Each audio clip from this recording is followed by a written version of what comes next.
The envelope arrived on a Tuesday morning, ordinary in every way except one. Margaret Holloway held it in her trembling hands, staring at the handwriting she would have recognized anywhere, in any lifetime, under any circumstances. It was Thomas's handwriting, her son's handwriting, the son who had been dead for 7 years. The mailman who delivered it, a weathered man named Daniel Reeves, who had walked these same village routes for 30 years, noticed her face drain of color as she stood in the doorway. He'd seen many reactions to letters over the decades, joy, tears, anger, relief, but this was something different. This was recognition mixed with impossibility, hope colliding with grief, the past reaching through time to touch the present. Margaret's lips moved silently, forming her son's name, and then she looked up at Daniel with eyes that held a question no mother should ever have to ask. How can the dead write letters? Daniel didn't know it then, but that single envelope would lead him on a journey through memory, war, friendship, and the kind of promise that transcends death itself. He would spend weeks unraveling a mystery that began in a foxhole halfway across the world and ended on a quiet street in a village where everyone knew everyone, where secrets were hard to keep, but some secrets kept themselves. That envelope was the first of many, each one a piece of a puzzle that had been waiting 7 years to be solved, each one written in the careful hand of a soldier who knew he might not come home. But let me tell you how it really started. Because every story has a beginning, and this one began long before that Tuesday morning. This one began in the mud and chaos of war, in the friendship between 2 young men who promised each other they would make it home, and in the letters one of them wrote when he realized that promise might be broken. If this story is touching something in your heart already, if you believe that love can reach across the impossible distance between life and death, I invite you to subscribe to the channel and turn on notifications.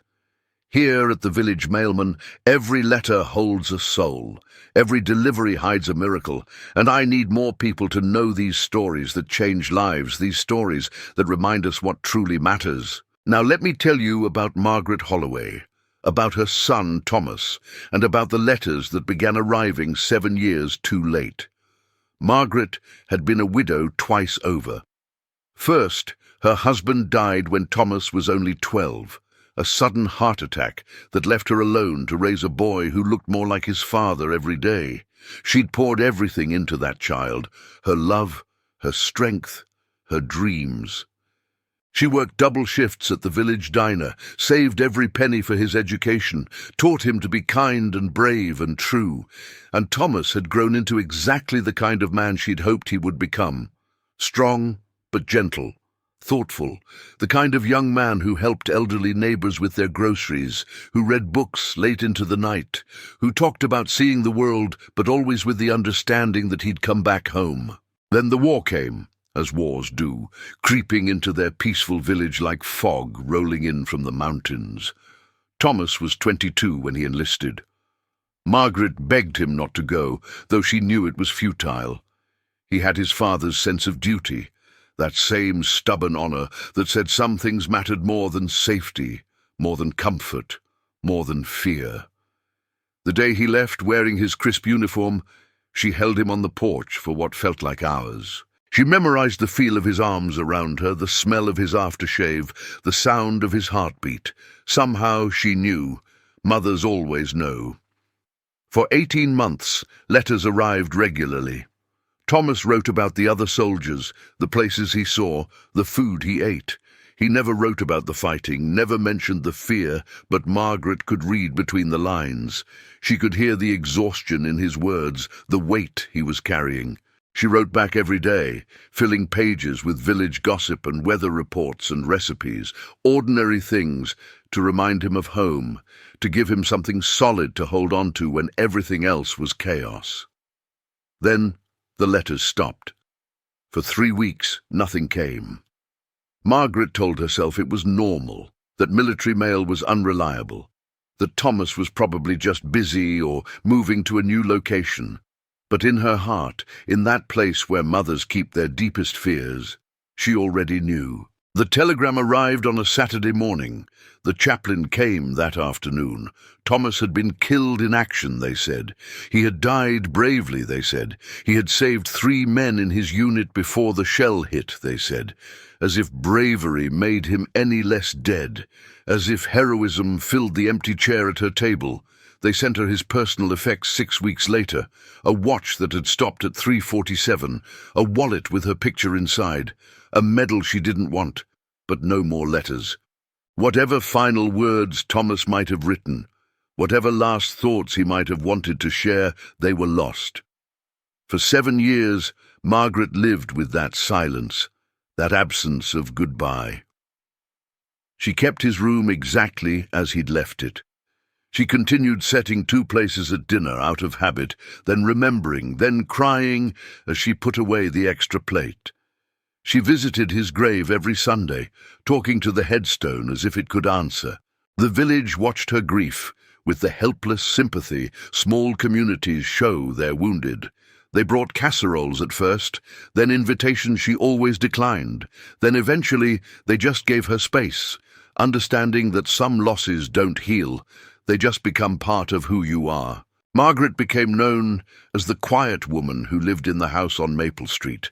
The one who walked to work with her head down, who smiled politely but never really smiled, who was present but somehow not quite there. She existed in the space between the life she'd had and the life she'd lost, neither moving forward nor able to go back. 7 years. 7 years of silence. 7 years of wondering what his last thoughts were, if he'd been scared, if he'd thought of her. 7 years of living with unfinished conversations, unspoken words, the terrible finality of a life cut short. And then, on an ordinary Tuesday morning, an envelope arrived with his handwriting on it. Daniel Reeves had been delivering mail to the Holloway house for 15 years. He remembered Thomas as a boy, always polite, always thanking him when he brought packages. He remembered the day Thomas left for war, waving from the truck as he drove down Maple Street. He remembered delivering the telegram, seeing Margaret's face crumble as she read it, feeling utterly useless as he stood on her porch with his mail bag. In the 7 years since, he'd delivered bills and catalogues, and occasionally a sympathy card from a distant relative, but nothing that brought light back to Margaret's eyes. So when he sorted through the morning mail and saw the envelope addressed to Mrs. Margaret Holloway in handwriting that looked oddly familiar, handwriting that seemed to belong to another time, his stomach tightened with an inexplicable unease. The envelope had no return address. The postmark was from Cedar Ridge, a town about 60 miles away. The stamp was current. But the handwriting, he knew that handwriting. He'd seen it on letters Thomas had sent home during the war, letters Margaret would sometimes show him, her face glowing with pride as she shared news of her boy. But that was impossible. Thomas had been dead for 7 years. Daniel checked the envelope again, holding it up to the light as if that might reveal some logical explanation. Perhaps it was someone with similar handwriting. Perhaps it was an old letter that had gotten lost in the postal system and was only now being delivered. Perhaps... But no, none of those explanations felt right. The paper was new, the ink fresh. This letter had been written recently and sent with intention to this address. What would you do in that moment? Would you ring the doorbell, hand over the letter, and watch someone you've known for years confront the impossible? Or would you investigate first, try to solve the mystery before delivering what might be either a miracle or a cruel hoax? Tell me in the comments what you would have done, because Daniel stood on that sidewalk for a full 5 minutes, weighing his options, before he finally walked up the steps and knocked on Margaret's door. She answered in her work uniform, preparing to leave for her shift at the diner. Her hair was pulled back in its usual bun, silver streaks now dominating the brown. Her face had settled into lines of permanent sadness, the kind that comes from years of carrying grief. She looked at Daniel expectantly, the way she always did, prepared for another day of bills and advertisements, and nothing that mattered. Then she saw the envelope in his hand. Her eyes locked onto the handwriting, and Daniel watched the transformation happen in slow motion. The polite smile froze. Color drained from her cheeks. Her hand came up to her chest, clutching at her uniform. Her lips parted in a silent gasp. For a moment, he thought she might faint, and he reached out to steady her, but she grabbed the porch railing instead, knuckles white with the force of her grip. "That's not possible," she whispered, but she was already reaching for the envelope with a shaking hand. "That's Thomas's handwriting. That's my son's handwriting. But he's—" "I know," Daniel said quietly. "I saw it too. I don't understand it either." Margaret took the envelope with the reverence of someone handling something sacred, something that might disappear if not treated with the utmost care. She turned it over, examining every detail. No return address. Postmarked from Cedar Ridge. Her name and address written in the careful script she'd watched develop over years of homework and birthday cards and letters from college. This was Thomas's handwriting. She would stake her life on it. She had staked her life on it. 7 years of her life spent in the shadow of his death, and now this impossible thing in her hands. Who would do this? She asked, and Daniel heard the war in her voice, between hope and anger, between the desperate wish that somehow her son might still be alive, and the fury at someone who would play such a cruel trick. Who would send a letter that looks like it's from him? Why would someone do that? Daniel had no answer. He stood on the porch, his mailbag suddenly feeling very heavy, watching Margaret Holloway stare at an envelope that shouldn't exist. The morning sun was warm on his face. Birds were singing in the oak tree that shaded her yard. The world was continuing its ordinary rotation. But something fundamental had just shifted. A mystery had arrived on Maple Street, delivered by his own hand, and he knew with absolute certainty that he couldn't just walk away from it. "Do you want me to stay while you open it?" he asked. Margaret looked up at him, tears already forming in her eyes. "I don't know if I can open it," she said. "I don't know what it will say. I don't know if I want to know." But even as she spoke, her thumb was sliding under the envelope's flap, carefully, slowly, as if the paper itself might hold some answer before she even read the words inside. Daniel waited. A car drove past. Someone called a greeting from across the street. Life continued its mundane dance while Margaret Holloway opened a letter from her dead son. Inside was a single sheet of paper, folded in thirds. The same handwriting covered both sides in neat lines. Margaret unfolded it with trembling fingers, and Daniel watched her eyes begin to move across the words. He saw her face go through 100 emotions in seconds. Confusion, disbelief, pain, something that might have been joy. Tears spilled down her cheeks. Her hand went to her mouth. She read it once, then immediately started reading it again, as if the words might change on the second pass, as if she needed to memorize every syllable. When she finally looked up, her face had transformed. The deadness that had inhabited her eyes for 7 years had been replaced by something alive, something burning with intensity that was part hope and part desperate need to understand. "He wrote this before his last mission," she said, her voice shaking. "He says he wrote several letters just in case. He gave them to someone, another soldier. He asked him to mail them to me, one every few months if he didn't come back. He says—" her voice broke. "He says he wanted to give me pieces of himself over time, so the loss wouldn't all come at once, so I could hear from him even after he was gone, so I would know he loved me in every moment. Not just up until the end." Daniel felt something catch in his throat. He'd delivered thousands of letters in his 30 years as a mailman, but he'd never delivered anything like this. A letter from beyond death. A message across time. A son's love manifesting 7 years after his body had stopped breathing. This was the kind of thing you heard about in stories, not the kind of thing that landed in your sorting bin on a Tuesday morning. "Who's the soldier?" Daniel asked. "Who was supposed to send these?" Margaret looked back at the letter, scanning for the name. "He doesn't say. He just says, 'If you're reading this, then my friend kept his promise.' He says there will be more letters. He says—" She had to stop, overcome by emotion. When she could speak again, her words were barely audible.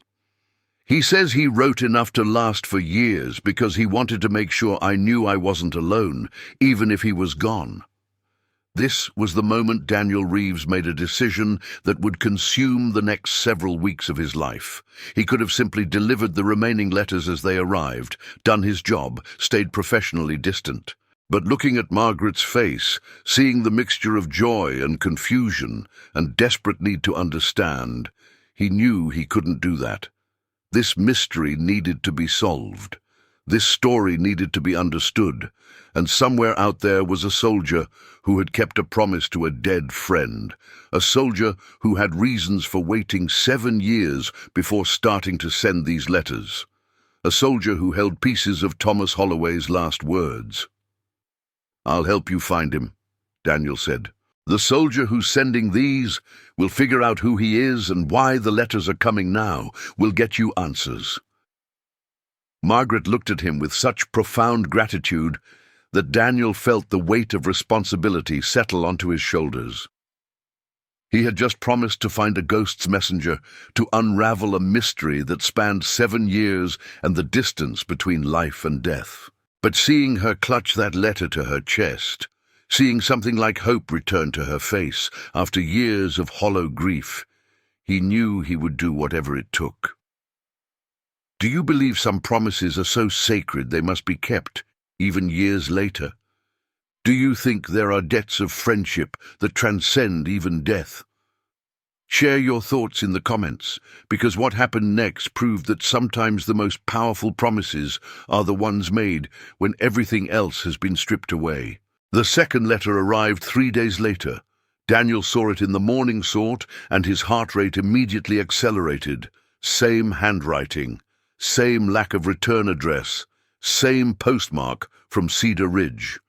He drove to Maple Street before completing the rest of his route, breaking his usual pattern, unable to wait. Margaret must have been watching from the window because the door opened before he even reached the porch steps. She looked different. In just 3 days, something had shifted in her bearing. She stood straighter. Her eyes were brighter. The anticipation of another letter from Thomas, another piece of him returning to her, had reanimated something that had been dormant for years. She wasn't the same broken woman he'd delivered to 3 days ago. She was a mother, waiting for a message from her son, and that simple fact had given her a reason to hope again.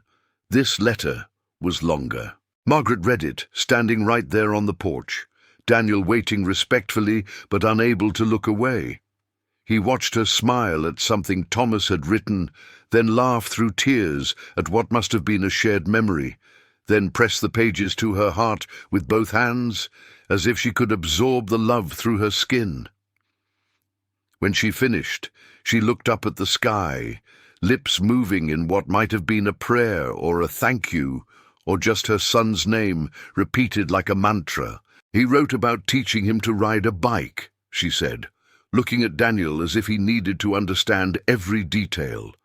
"He remembered falling and scraping his knee, and how I put a bandage on it with cartoon characters and told him that brave boys get back on the bike. He says that memory kept him going during basic training, when everything was hard and he wanted to quit. He says my voice telling him to be brave was with him through everything." Daniel felt a lump forming in his throat. "What else does he say?" "He says the sunset reminded him of the time we drove to the coast when he was 7, and we sat on the beach until the stars came out. He describes it perfectly, the color of the sky, the sound of the waves, how he fell asleep on my shoulder on the drive home. He says he wanted me to know that he carried that peace with him, that whenever things got bad, he would close his eyes and go back to that beach." Margaret, Daniel said gently. "We need to find out who's sending these. We need to understand why they're coming now, after 7 years." She nodded, but he could see the conflict in her eyes. Part of her didn't want to question the miracle. Part of her wanted to just receive these letters, these precious fragments of her son, without examining their origin too closely. But another part, the practical part that had survived loss and kept moving forward, understood that the mystery needed to be solved. "Cedar Ridge," Daniel said. "That's where the postmarks are from. Someone is mailing these from Cedar Ridge. Either they live there, or they're traveling there to mail them for some reason." "Why not just mail them from here?" Margaret asked. "If this soldier knew Thomas, if he was with him at the end, why wouldn't he have contacted me before? Why wait 7 years? Why mail them from Cedar Ridge instead of bringing them to me in person?" These were the questions that had been circling in Daniel's mind for 3 days. He'd tried to construct explanations that made sense. Maybe the soldier had been injured and lost his memory, only recently recovering. Maybe he'd been dealing with his own trauma and couldn't face delivering the letters until now. Maybe he didn't live in the area and Cedar Ridge was as close as he got. But none of these explanations felt complete. There was something else, some missing piece that would make everything click into place. "I'm going to Cedar Ridge," Daniel said. "Tomorrow is Saturday. I'll drive up there, talk to the postmaster, see if I can find out anything about who's been mailing these letters. Someone at that post office must have seen him, must have noticed something. You don't mail letters with this kind of careful handwriting and not make an impression." Margaret grabbed his hand, squeezing it with surprising strength. "Thank you," she said. "Thank you for caring about this. Thank you for not just thinking I'm a crazy old woman who's seeing what she wants to see." "You're not crazy," Daniel said firmly. "Those are real letters in your son's handwriting. Someone is sending them for a reason. We're going to find out who and why." That Saturday morning, Daniel drove the 60 miles to Cedar Ridge in his own truck. No mailbag, no uniform, just a man on a mission to solve a mystery. Cedar Ridge was smaller than his own village, barely more than a main street with a few shops and houses scattered around. The post office was a modest building with an American flag out front and a bell that rang when he pushed open the door. The postmaster was a woman in her 60s named Ruth, who looked at Daniel with the instant recognition of one postal worker meeting another. She saw the way he moved, the way he assessed the sorting bins and the counter setup, and knew immediately he was one of her tribe. "Help you?" she asked, friendly but curious. Daniel explained as much as he could without sounding insane. He had a friend receiving letters postmarked from Cedar Ridge, letters that were important and potentially mysterious, and he was trying to find out who might be mailing them. He described the envelopes: no return address, careful handwriting, regular postage. He asked if Ruth had noticed anyone who fit that description. Ruth thought for a moment, tapping her fingers on the counter. "You know, there has been a man coming in last couple weeks. Older fellow, maybe 60, military bearing. You can always tell the military ones. They stand different, hold themselves different. He's mailed 2 letters, both times paid cash, both times very particular about making sure they were stamped correctly." Daniel's pulse quickened. "What did he look like?" "Tall, grey hair, walks with a bit of a limp, has a scar on his left cheek, pretty prominent. Quiet type, polite, but doesn't make small talk. Both times he came in, he just wanted to mail the letter and leave. I remember thinking it was a bit odd, because most folks around here, they'll chat for a bit, ask about the weather. You know how it is." "Did he say anything about what he was mailing, where he was from?" Ruth shook her head. "Didn't ask, didn't tell. But I'll tell you something else strange. The second time he came in, Tuesday morning it was, I noticed his hand was shaking when he handed me the envelope. Not like Parkinson's or anything medical. It was emotional. Like whatever was in that envelope meant something powerful to him. And when I stamped it, I saw him close his eyes for a second, like he was saying a prayer or making a promise or something." Daniel felt pieces clicking into place, though the full picture was still obscured. A military man, about the right age to have served with Thomas, emotionally connected to the letters, hand shaking with the weight of what he was doing. This was the man. This had to be the friend Thomas had trusted with his final words. "Do you know where I can find him? Is he from around here?" "Never seen him before 2 weeks ago," Ruth said. "Don't know where he's staying or where he's from, but—" She paused, considering whether to share what she was thinking. Then she made a decision and leaned forward conspiratorially. "He had a veteran's cap on both times, had a unit number on it, and I've got a good memory for numbers. Comes with the job. You want it?" Daniel nodded eagerly. Ruth wrote down the unit number on a scrap of paper and slid it across the counter. "Don't know if it'll help, but maybe you can track down someone from that unit who knows him." Daniel thanked her profusely and drove back home, with the paper clutched in his hand like it was treasure. That evening, he sat at his kitchen table with his laptop, diving into military records and veteran databases. The unit number Ruth had given him was from a combat engineering unit that had served in the same region and time frame as Thomas. Daniel found rosters, casualty lists, commendation records. He cross-referenced names with the local area, searching for anyone who might have ended up near Cedar Ridge.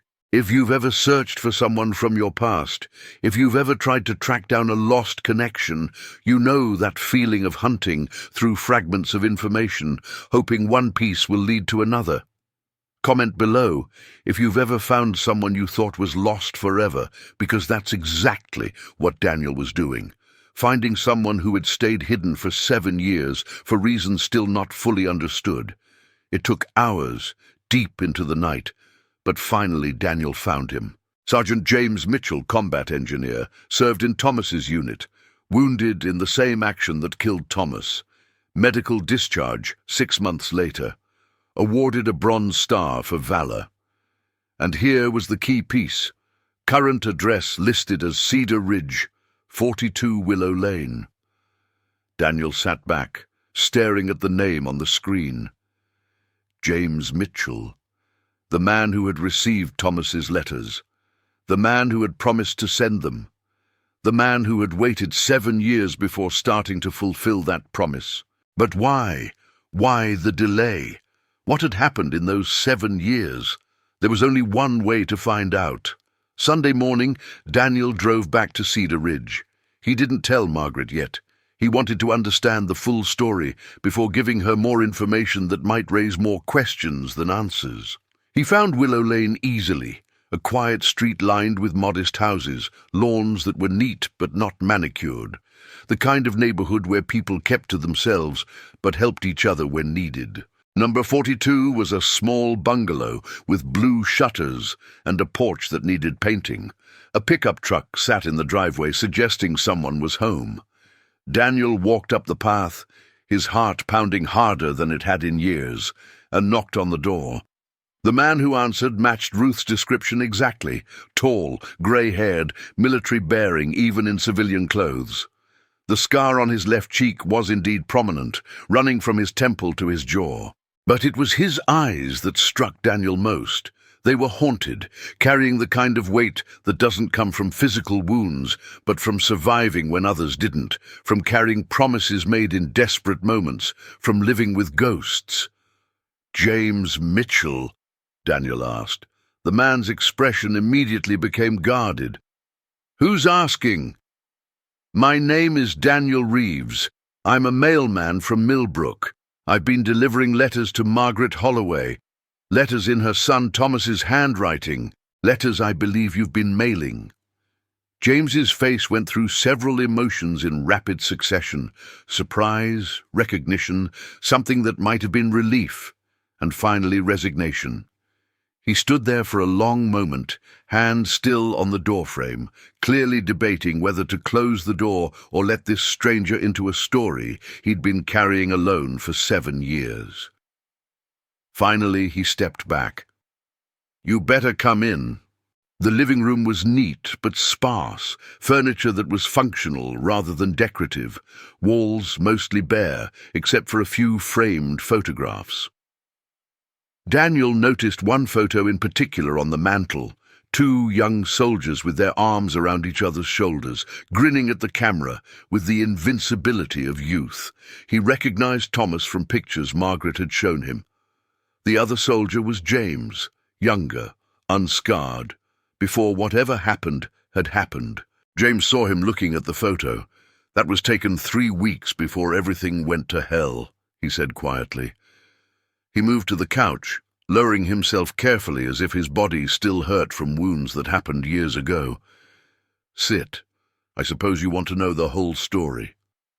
"Margaret deserves to know," Daniel said, sitting in the chair opposite. "She's been grieving for 7 years. These letters are bringing her back to life, but she needs to understand why they're coming now. Why you waited." James looked down at his hands, scarred and weathered. When he spoke, his voice was rough with emotion held barely in check. "I didn't wait. I couldn't send them. For 7 years, I literally couldn't send them." He looked up at Daniel, and in his eyes was the kind of pain that makes you look away out of respect for someone's private suffering. "That shell that killed Thomas, it hit both of us. I survived, but barely. Took 18 months in hospitals, dozens of surgeries. Lost most of my memory, traumatic brain injury, they called it. For years, I didn't even remember being in the war. Didn't remember my unit. Didn't remember Thomas. I was just existing, trying to relearn how to walk, how to talk, how to be a person again." Daniel felt his throat tighten. "When did you remember?" "About 3 months ago. I was in therapy, doing one of those memory exercises, and suddenly it all came back. Not gently, not gradually. It hit me like that shell all over again. I remembered Thomas. I remembered the letters. I remembered the promise. Do you know what it feels like to suddenly remember something you've forgotten, something important, something that should have been done years ago? Share in the comments if you've ever had that terrible moment of realization that time has passed while something vital went undone. Because that's what James Mitchell experienced when his memory returned. "I nearly lost my mind," James continued. 7 years. 7 years Margaret had been waiting, grieving, and I'd had those letters the whole time. They'd been in a box with my personal effects from the war, moved from storage to my sister's house to here, when I finally got my own place. I'd looked at them dozens of times over the years, not knowing what they were, not remembering, and then suddenly I knew, and the weight of that broken promise. He stopped, struggling to control his voice. I wanted to die all over again. I felt like I'd betrayed him more completely than if I'd been the one to let that shell hit him. "But you started sending them," Daniel said gently. "You're keeping the promise now." "I didn't know if I should," James said. 7 years late. Would it help Margaret or hurt her? Would it be a comfort or just reopening the wound? I sat with those letters for weeks, reading Thomas's words, feeling him in every line. He was my best friend. We went through basic training together. We saved each other's lives more times than I can count, and he gave me these letters 3 days before the end, when he had this feeling, you know how it is sometimes, you just know. He sat down and wrote 14 letters, numbered them, told me to mail one every couple months if he didn't make it back. 14 letters, Daniel repeated. Margaret's only received 2 so far. I'm sending them the way Thomas wanted, 1 every few weeks. He wanted it spread out, wanted to give her something to look forward to, something continuous. He said he didn't want his death to be the last thing she got from him. He wanted his love to keep arriving, keep reminding her he was still with her in all the ways that mattered. James stood and walked to a desk in the corner. He pulled out a large manila envelope and brought it back to Daniel. Inside were 12 more letters, each one sealed in an envelope addressed to Margaret Holloway, in Thomas's careful handwriting. The dates were written on the back in different ink, in different handwriting, James's handwriting, marking when each should be sent. "I'm going to send every single one," James said, "exactly the way Thomas wanted. I don't care if I'm 7 years late. I don't care if she's angry or confused. I owed him this. I owe him everything. He pushed me out of the way when that shell came. He took the full force of it. I lived because he died, and the least I can do is make sure his mother knows how much he loved her, even if I'm doing it years after I promised." Daniel looked at the letters, thinking about the weight James had been carrying, the guilt and grief and determination all tangled together. "She needs to know this," he said. "She needs to know about you, about what happened, about why the letters are coming now. I think it would help her to understand." James shook his head firmly. "No, I can't face her. I can't look into the eyes of the woman whose son died saving my life and see her trying to be grateful that I survived instead of him. I can't do it. The letters are what matter. Thomas's words are what matter, not me, not my excuses." "They're not excuses," Daniel insisted. "You were injured. You lost your memory. You couldn't have sent them any sooner. But maybe if I'd tried harder to remember, if I'd pushed myself more in therapy, if I'd looked at those letters more carefully—" James's voice broke. "There's always something else I could have done. Some way I could have been better, faster, stronger. I let him down, Daniel. I let Margaret down. I let everyone down by surviving when he didn't." This was survivor's guilt in its rawest form, the kind of pain that doesn't heal because the person carrying it won't let it heal. Daniel had seen it before, in veterans he'd known over the years, that terrible weight of making it home when others didn't. But this was different because James had a tangible reminder of his survival, a duty he'd failed to fulfill for 7 years through no fault of his own, but which he blamed himself for nonetheless. "Listen to me," Daniel said firmly. "You're doing it now. You're sending the letters.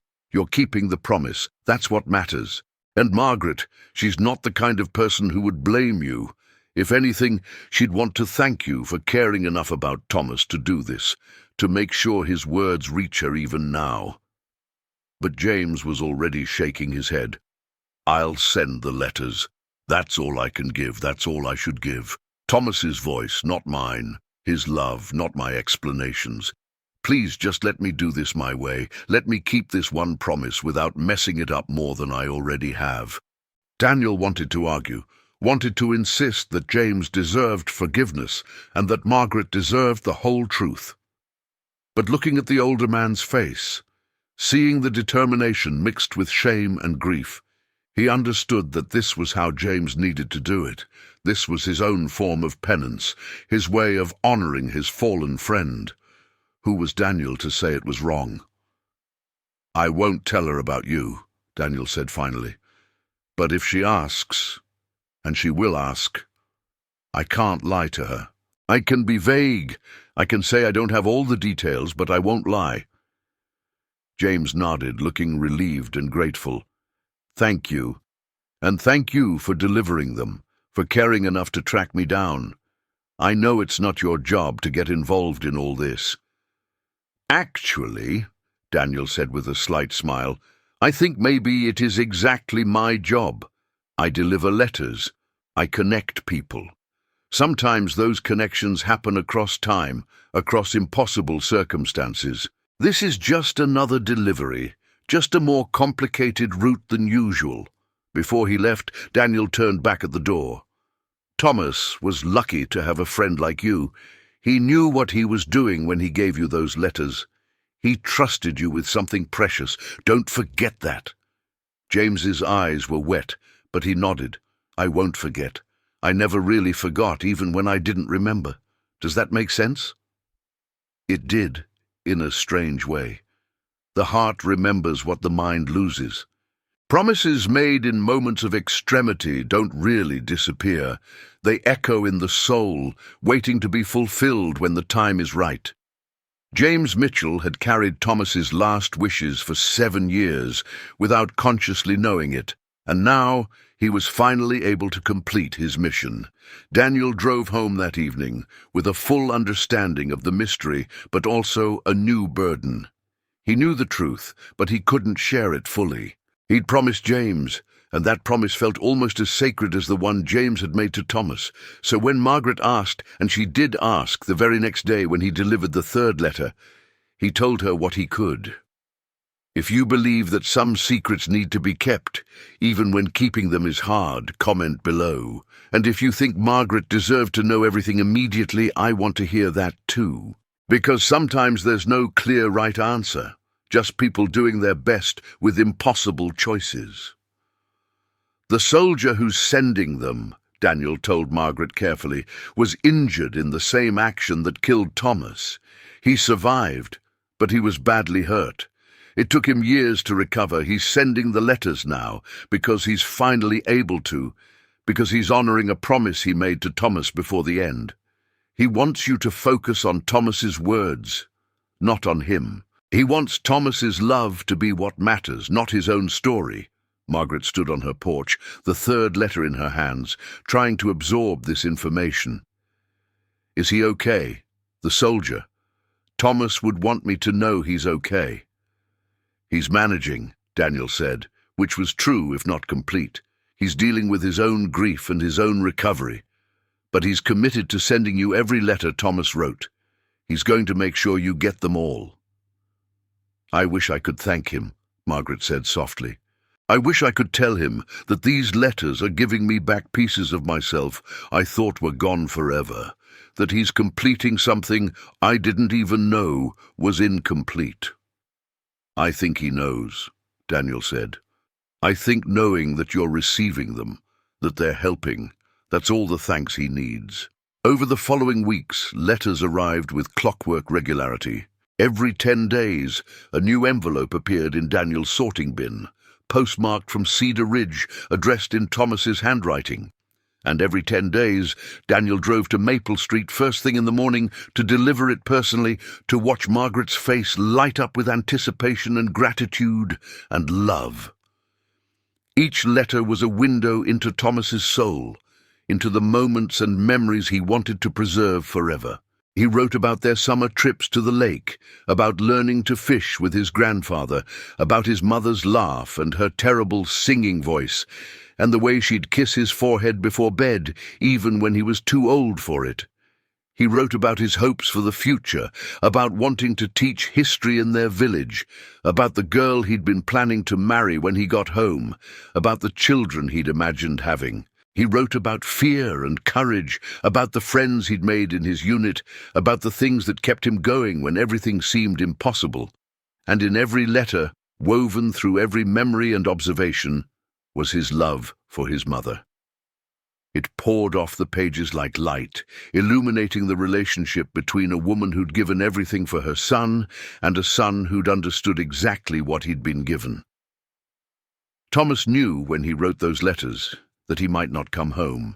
He knew that his mother would be devastated, and he wanted to make sure that even in death, even across the impossible chasm between life and whatever comes after, she would know that her love had mattered, that she had mattered, that he carried her with him in every moment. The village noticed the change in Margaret. She started smiling again. Real smiles, not the polite masks she'd been wearing for years. She stood straighter. She talked more. She started attending church socials and accepting dinner invitations. People whispered about it, wondering what had caused this transformation, and eventually the rumors reached the right ears, and the story began to spread. The widow receiving letters from her dead son, the soldier keeping a sacred promise, the mailman who'd helped connect the pieces. Some people thought it was beautiful. Others thought it was morbid.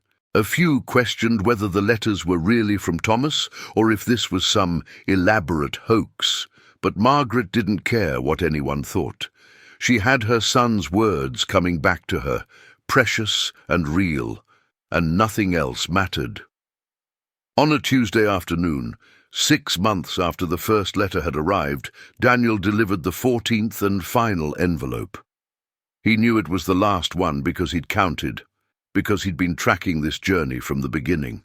Margaret seemed to know, too.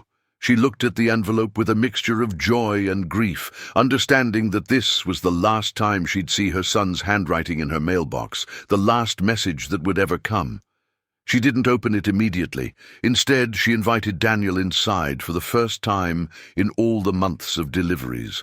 They sat in her living room, sun streaming through the lace curtains, and she held the envelope gently as she spoke.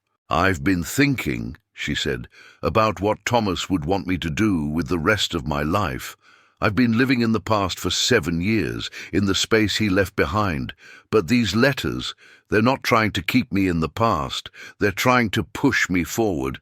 Every one of them has been about life, about love, about moving through fear and finding courage and choosing hope even when hope seems impossible."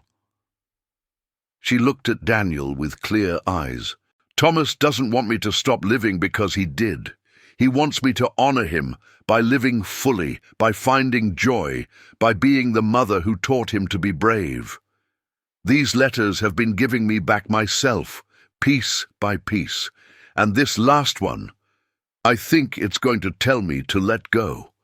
Not to forget him, never to forget him, but to let go of the grief that's been holding me in place." "Are you ready for that?" Daniel asked gently.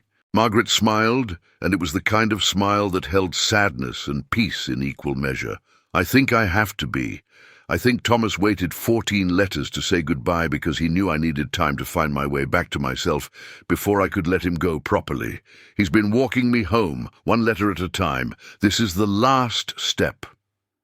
She opened the envelope slowly, savoring the moment, and read the letter in silence. Daniel watched tears stream down her face, but they weren't the hopeless tears of early grief. These were tears of bittersweet acceptance, of love that endures beyond death, of a mother understanding her son's final gift to her.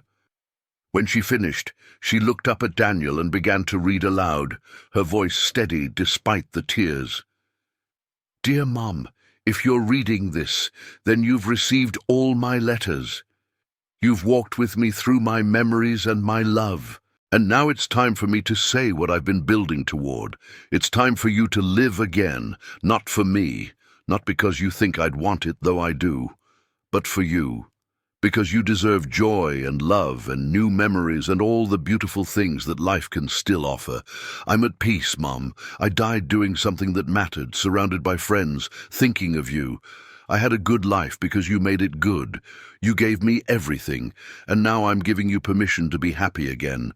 Find someone to love. Travel. Laugh without guilt. Make new memories while treasuring the old ones. Live big and bold and beautifully, the way you taught me to live. That's the only thing I want from you now. Live. I'll be with you in every sunset that reminds you of our beach, in every moment of courage when you hear my voice telling you to be brave, in every joy you let yourself feel. Love never dies, Mom. I'll never really be gone. But you need to stop waiting for me to come home. I am home, and you need to build yourself a new home too, one where I'm a beautiful memory instead of an open wound. Thank you for being my mother. Thank you for every sacrifice and every lesson and every ounce of love you poured into raising me. You did everything right. Now do one more thing right. Be happy. I love you forever, Thomas." What do you think you would feel hearing those words, receiving permission from someone you lost to finally move forward? Tell me in the comments if you've ever needed someone to release you from grief, or if you've had to release someone else. Because that's what Thomas's final letter was. A release, a blessing, a son telling his mother that his death shouldn't be the end of her life too. Margaret folded the letter carefully and held it to her chest. "He knew," she whispered. "He knew exactly what I needed to hear. He knew I was trapped in the grief, using it as a way to stay connected to him, and he's telling me I can let go without losing him." "He's right," Daniel said. "You won't lose him. You'll carry him differently, that's all. The weight will become lighter, but the love will stay the same." Margaret nodded, wiping her eyes. I need to thank the soldier who sent these. I need him to know what his promise meant, what Thomas meant, what all of this has done for me." This was the moment Daniel had been both anticipating and dreading. He'd kept James Mitchell's secret for 6 months, respecting the man's wishes. But now Margaret was asking directly. She deserved the truth. James deserved to hear her gratitude. Perhaps it was time for the last piece of healing to happen. "His name is James Mitchell," Daniel said quietly. "He lives in Cedar Ridge. He was Thomas's best friend, and he's been carrying more guilt and grief than anyone should have to carry because he survived when Thomas didn't." Margaret's eyes widened. "James! Thomas wrote about him in the letters. They were going to open a business together after the war. They were planning to be in each other's weddings. Thomas loved him like a brother." "Thomas saved his life," Daniel said. "The shell that killed Thomas would have killed James too. But Thomas pushed him out of the way. James lived, but he was badly injured. He lost his memory for years. He only recently remembered the letters, remembered his promise. That's why they came so late. He physically couldn't send them before." Margaret stood abruptly, her face a mixture of shock and determination. "I need to see him. I need to tell him." She stopped, overwhelmed by the need to make James understand. Thomas would be devastated to know his friend was suffering because he'd saved his life. "I have to tell James that I don't blame him. I need to thank him. Can you take me to him?" Daniel hesitated.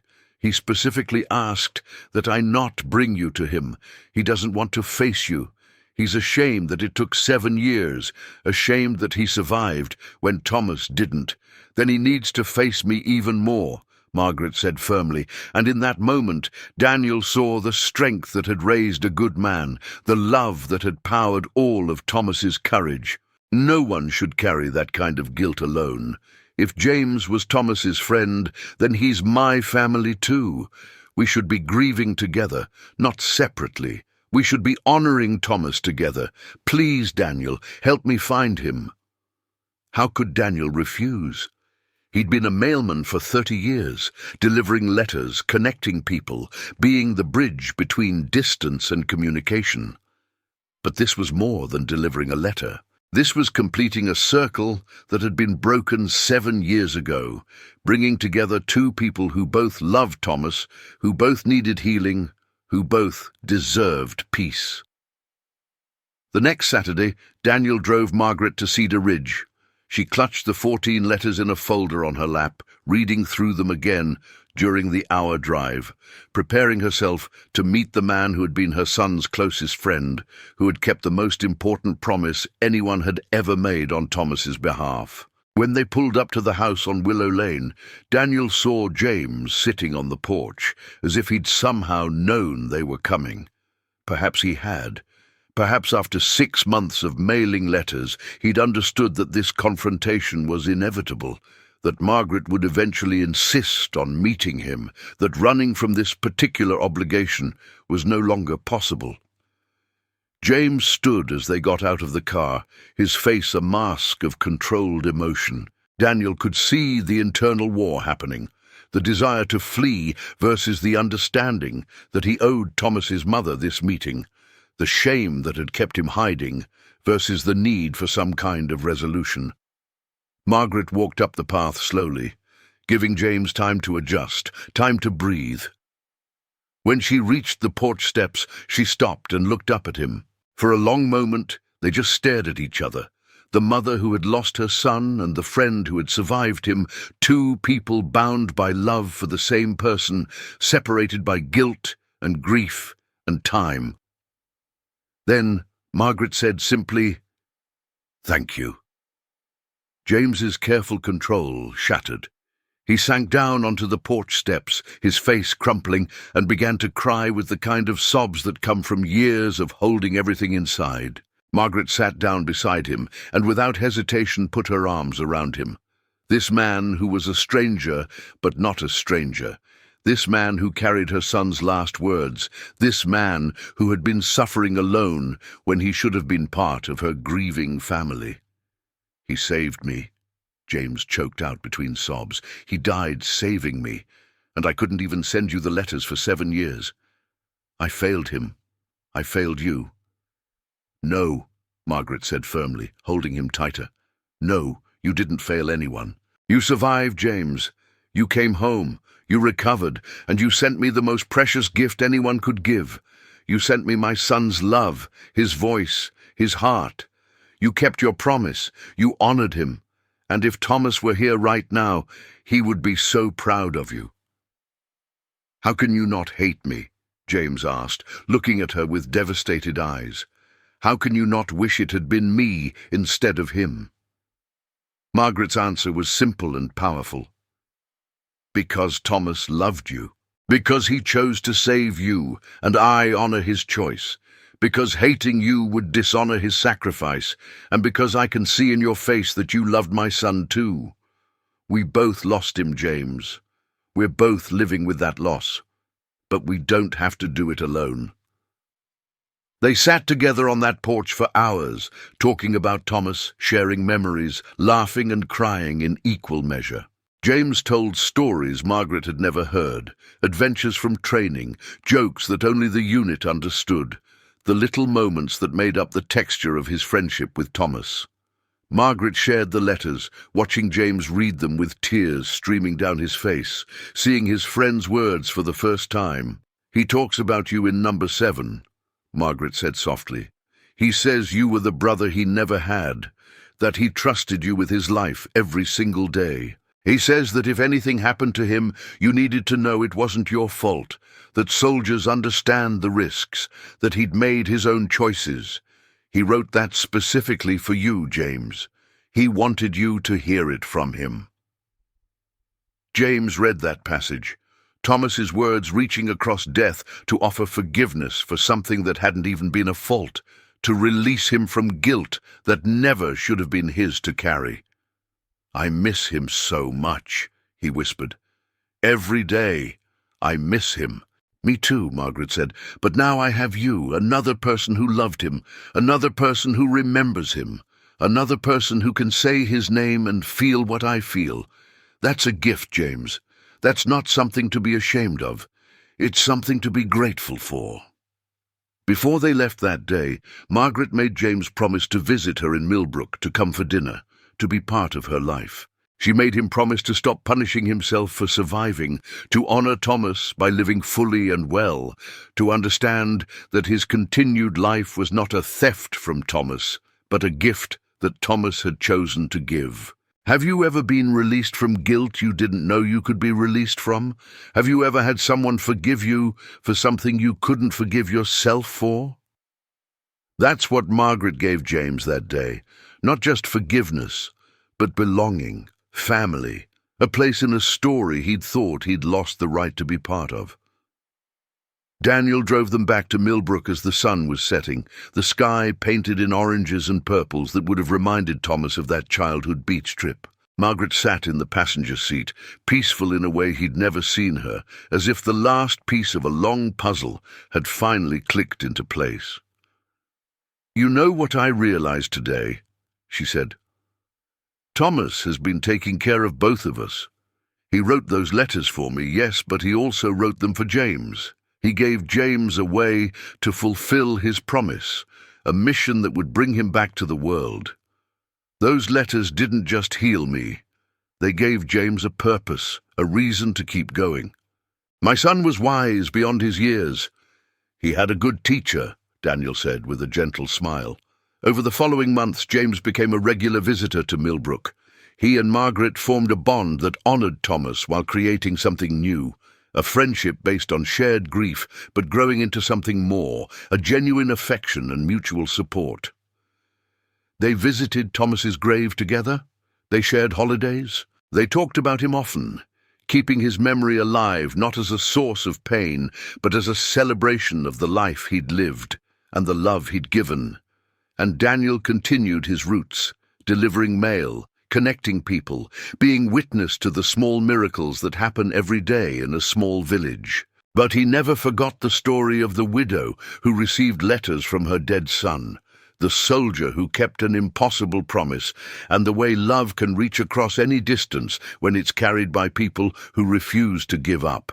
If this story has touched your heart, if you believe in the power of promises kept and love that endures and the healing that comes when we stop carrying burdens alone, please hit like, subscribe if you haven't already, and share this video with someone who needs to believe in miracles. Because they exist, they arrive in envelopes with no return address. They're carried by mailmen who care. They're written by sons who love their mothers. They're fulfilled by friends who honor the dead by helping the living. They're real, and they're happening all around us every single day, if we just know how to look. 1 year after the first letter arrived, on the anniversary of Thomas's death, Margaret and James stood together at his grave. They brought 14 roses, one for each letter, and placed them carefully on the stone. Margaret touched her son's name, carved in marble, and whispered, "Thank you." James placed his hand over hers, and they stood like that, two people connected by loss but no longer defined by it, honoring a man who had loved them both enough to make sure they'd find each other. Daniel watched from a respectful distance, having driven them both to the cemetery. He thought about his 30 years of delivering mail, the thousands of letters and packages that had passed through his hands.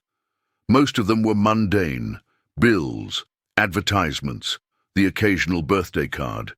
But every once in a while, a letter came along that changed everything. A letter that held not just words, but destiny, not just information, but transformation. Thomas Holloway had written 14 letters before his death, simple envelopes with stamps and addresses, paper and ink and handwriting, but they had contained so much more. They had contained healing and hope, and the proof that love is stronger than death, that promises matter, that we are connected to each other in ways that transcend time and circumstance. Margaret turned away from the grave, and Daniel saw that she was smiling through her tears. It was the smile of someone who had walked through fire and emerged on the other side, scarred but stronger, wounded but healing. She and James walked back to the car together, talking quietly, and Daniel understood that his part in this story was complete. He had been the mailman, the deliverer, the one who brought messages across distance. He had done his job well. That evening, as he sat in his own home, reflecting on everything that had happened, Daniel thought about all the letters that pass through the world every day. Some of them are urgent, some are routine, some are forgotten. But some of them, a precious few, are miracles waiting to happen, transformations packed in paper, hope sealed with a stamp. And the people who deliver them, the mailmen and women who walk their routes and carry their bags and make their deliveries, they're not just moving mail from one place to another. They're connecting souls, they're completing circles, they're making miracles possible. The story of the widow who received letters from her dead son became a local legend in Millbrook. People told it to their children, used it as an example of love's endurance, retold it to comfort others who were grieving. Margaret herself became something of an inspiration, the woman who had been given an impossible gift and used it to rebuild her life, who had taken her son's final words and let them propel her forward instead of holding her back. She did what Thomas had asked in his last letter. She lived. She found joy again. She traveled to places she'd always wanted to see. She volunteered at the Veterans Center, helping other families of fallen soldiers, offering them the comfort of someone who understood. She kept Thomas's room as a sort of shrine, but not a mausoleum. She let James use it when he visited, understanding that Thomas would have loved that, would have wanted his best friend to feel at home in his space. And James stopped punishing himself. With Margaret's help and the grace of Thomas's words, he began to accept that survival was not a sin, that he could honor his fallen friend by living fully rather than hiding in guilt. He started a foundation that helped veterans transition to civilian life, using his experience and his pain to help others navigate their own struggles. He named it the Thomas Holloway Foundation, ensuring that his friend's name would be associated not with death, but with help and hope and healing. The letters themselves, all 14 of them, were framed and hung in Margaret's hallway. Visitors could read them, could see the progression of a son's love for his mother, could understand the depth of connection that can exist between two people. They became a testament not just to Thomas's love, but to the power of words, the importance of saying what needs to be said before it's too late, the miracle of messages that reach their destination even against impossible odds. Daniel Reeves continued delivering mail for 5 more years before he retired. On his last day, Margaret and James threw him a party, inviting the whole village, celebrating the man who had cared enough to solve a mystery, to connect two grieving hearts, to understand that being a mailman was about more than just delivering envelopes. They gave him a gift, a bound collection of all 14 letters, photocopied and preserved, with an inscription that read, "For the mailman who understood that some deliveries change lives, thank you for carrying not just letters but hope. With love and gratitude, Margaret and James." And now, as I finish telling you this story, I want you to think about the letters in your own life, the words you've left unsaid, the thank yous you haven't expressed, the I love yous you've been saving for the right moment, the forgiveness you've been holding back. Don't wait. Don't assume you'll have time later. Don't let your letters remain unwritten, your messages unsent, your love unexpressed. Thomas Holloway knew, in his heart, that he might not come home. So he wrote his letters. He said what needed to be said. He made sure his mother would know, beyond any doubt, how much he loved her. And because of that choice, because of those 14 letters and the friend who eventually sent them, 2 people found healing when healing seemed impossible. A mother learned to live again. A survivor learned to forgive himself.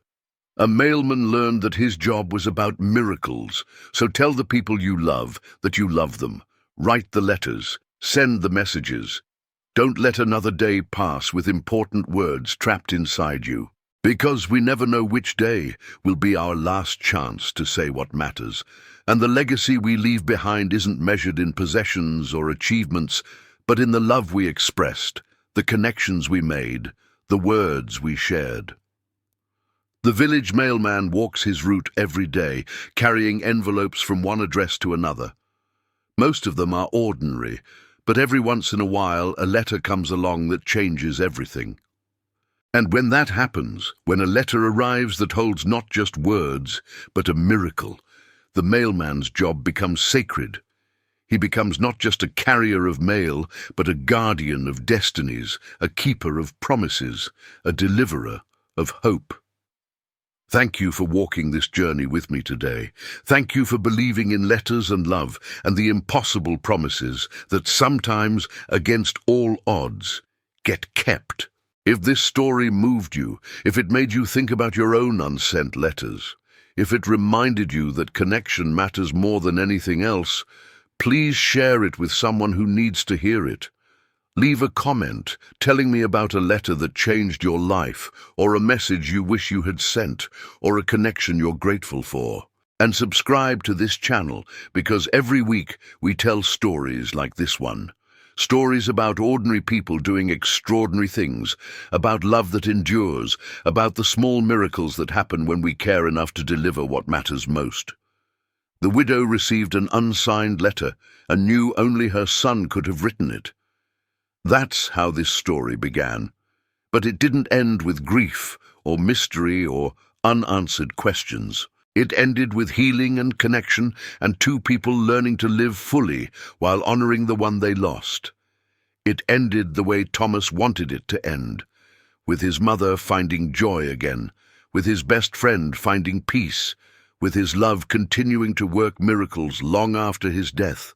Every letter carries a soul, every delivery holds a promise, and the mailman, the one who walks his route with dedication and care, he's the one who makes it all possible. He's the guardian of our words, the keeper of our connections, the bridge between distance and togetherness. Never underestimate the power of a letter. Never doubt that words matter. And never forget to say what needs to be said while you still have the chance. This is the Village Mailman signing off. Until next time, write your letters, send your love, make your connections. And remember that somewhere out there, a mailman is carrying miracles in his bag, delivering hope to doorsteps, connecting souls across whatever distance tries to separate them. The sun sets on Maple Street. The mail has been delivered. And somewhere, in a frame on a wall, 14 letters from a son to his mother remind us all that love never really dies. It just finds new ways to reach us, new words to speak, new hands to carry it forward. And as long as there are people who care, who remember, who keep promises even when it's hard, love will always find its way home.